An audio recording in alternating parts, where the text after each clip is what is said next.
Seigneur, nous te remercions encore ce midi pour le don de ta parole. Seigneur, nous prions que ton esprit soutienne ta parole et qu'à travers cet enseignement, quelqu'un puisse être éclairé, redirigé, orienté. Au nom de Jésus, nous avons prié. Aujourd'hui, nous allons parler de la prière d'intercession. Et notons que la prière d'intercession est une prière que l'on peut faire ensemble, tout comme si on est seul. Donc, on peut intercéder seul et on peut intercéder aussi en groupe. Mais notons que la prière d'intercession se fait pour les autres. C'est-à-dire, tu ne peux pas intercéder pour toi-même. Donc, vous intercédez en faveur des autres. Donc, vous priez, vous insistez dans la prière pour que la volonté de Dieu s'accomplisse dans la vie de quelqu'un, ou bien dans la vie d'un groupe, dans la vie d'une nation. Et l'intercession, en fait, amène à prier pendant longtemps pour le même sujet. Donc, vous allez prier pendant longtemps pour le même sujet. Et aussi, l'autre caractéristique est que la prière continue jusqu'à ce que vous ayez une note de victoire dans votre esprit. Par exemple, vous avez un ami, vous avez un parent, ou bien votre femme, ou bien votre mari n'est pas encore chrétien. Vous êtes chrétien ou bien chrétienne. Ce que vous devez faire, ce n'est pas le forcer ou bien lui donner des ultimatums, des menaces pour que lui aussi devienne chrétien. Non. Ou bien, ok, si tu ne te convertis pas, je vais te quitter, je ne vais plus t'épouser. Même si la personne vous suit, c'est juste parce que vous l'avez dit, c'est la condition, par exemple, pour que je sois avec toi. Mais le mieux à faire, c'est intercéder en faveur de cette personne-là. Parce que la volonté parfaite de Dieu est que chacun soit sauvé. Donc, vous savez que Dieu veut que celui-là soit sauvé. Maintenant, vous, votre responsabilité, c'est prier pour que cette volonté-là s'accomplisse. Je vous avais enseigné que la volonté de Dieu est établie dans le ciel. Mais sur la terre, c'est la volonté de l'homme. Donc, pour que la volonté de Dieu soit faite sur la terre, il faut quelqu'un qui prie. Il faut que quelqu'un agisse. Il faut que quelqu'un implore cette volonté-là. Donc, la volonté de Dieu, c'est que celui-là soit chrétien. C'est que, par exemple, cette personne-là soit guérie. C'est que cette personne sorte de la prison. Maintenant, que faut-il faire pour que cette volonté s'accomplisse? Il faut que quelqu'un soit à genoux. Il faut que quelqu'un soit à genoux en faveur de la personne. Vous voyez, quelqu'un doit être à genoux en faveur d'une nation, d'un peuple, d'une église. Il faut un intercesseur. Il faut un groupe d'intercession. Il faut une personne qui pleure pour les autres. Il faut une personne qui s'agenouille pour les autres. Il faut une personne qui répand son âme devant Dieu pour les autres. Et notons que la prière d'intercession, l'intercession est un ministère. C'est un ministère particulier. D'abord, tous les enfants de Dieu, une fois que tu deviens chrétien, tu reçois le ministère d'intercession. Tu dois intercéder maintenant pour les autres. Parce que pour que toi tu deviennes chrétien, quelqu'un a eu à prier pendant longtemps. Et c'est cette prière qui a affecté ta vie. Tu es devenu chrétien ou chrétienne. Maintenant, voilà que tu es venu dans le camp de Christ. Toi aussi, tu dois prier maintenant pour que les autres soient affectés comme tu as été affecté. Par exemple, pour organiser une croisade, il y a des équipes qui prient pendant toute une année pour ça. Il y a des équipes qui prient d'avance pour les âmes. Donc, le jour où vous venez à une campagne d'évangélisation, vous venez à une croisade, et que vous avez reçu Christ, ce n'est pas un hasard. Il y a eu quelqu'un qui a prié pendant longtemps pour ce jour-là. Et voilà, vous êtes venu à Christ. Votre première mission, c'est rejoindre cette équipe d'intercession. Commencez par prier aussi pour que quelqu'un soit touché comme vous. Et en dehors de ça, il y a certains chrétiens qui ont encore le don d'intercession.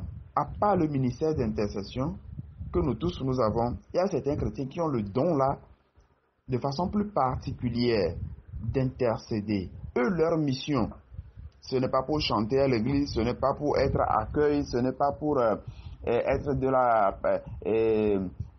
comment appelle-t-on, de la partie technique, pas pour balayer, non. Eux, ils sont là uniquement que pour intercéder. Ils ont le don là de façon particulière.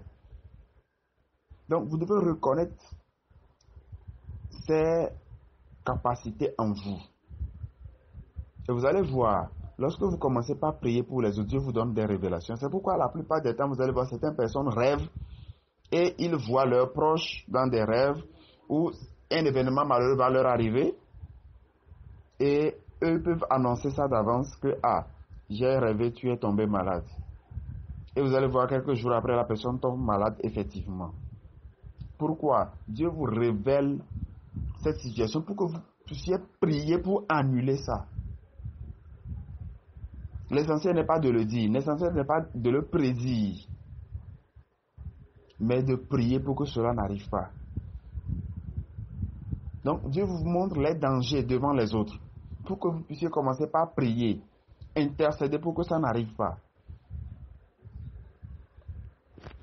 Donc à travers la prière d'intercession, nous changeons beaucoup de choses dans la vie des autres.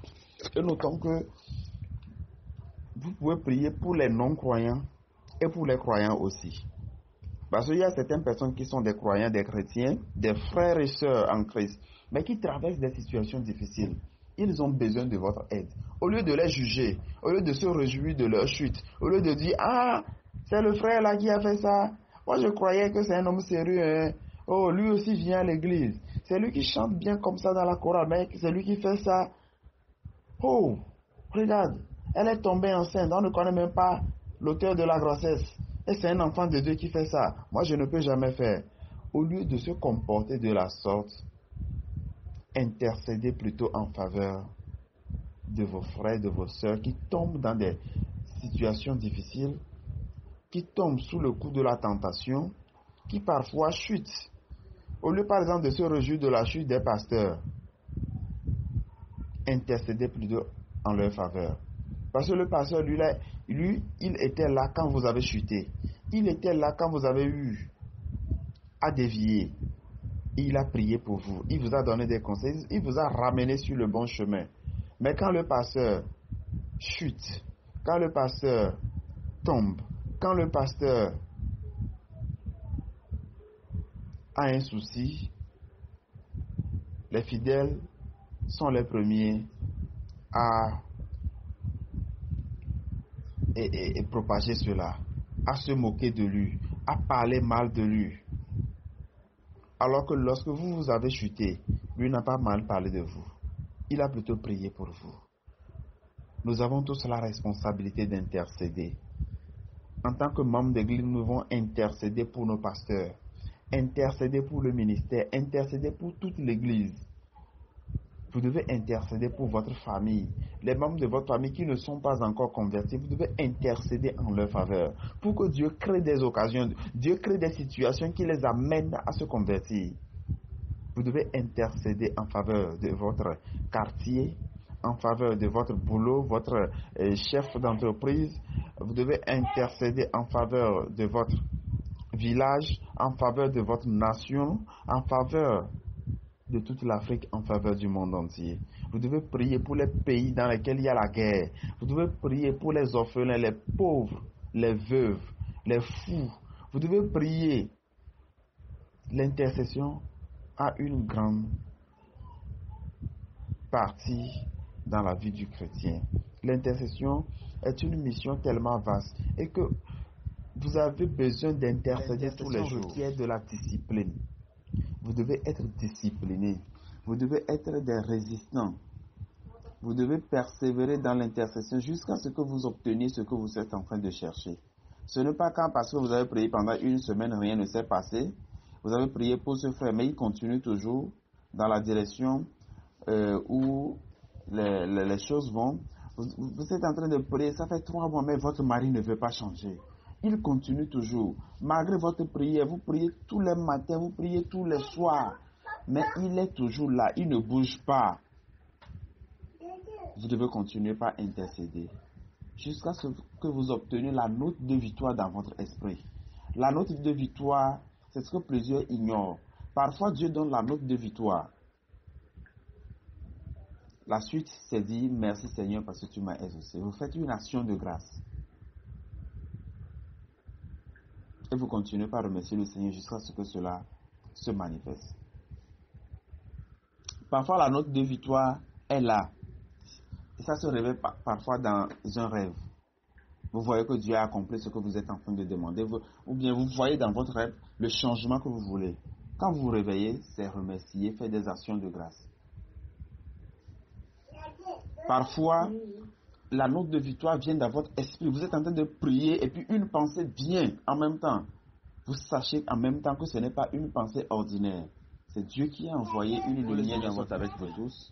Et que chacun sache que, en tant que chrétien, nous avons tous le ministère d'intercession. Vous devez prier pour les autres. Intercéder ne veut pas dire prier pour soi-même, non, mais c'est prier pour les autres. Vous devez prier pour les frères, prier pour les non-croyants, prier pour le pasteur, prier pour n'importe qui. Être toujours des gens de prière. Et vous devez avoir une heure de prière. Au moins 30 minutes par jour en faveur des autres. Ne soyez pas seulement égoïste pour demander des choses pour vous-même. Toujours c'est vous. Finalement, Dieu sait que quand vous vous mettez à genoux, c'est sur vous-même. Toujours, c'est... Vous avez des choses à demander, mais vous ne vous souciez jamais des autres. Vous ne demandez jamais en faveur des autres. Vous ne demandez rien en faveur des autres. Non. Parfois même, vous n'avez plus besoin de prier pour vous-même. Priez en faveur des autres et Dieu même se met à changer des choses dans votre vie. Que le Seigneur soit avec vous et que les choses changent dans votre vie. Au nom puissant de Jésus, j'ai prié. Amen.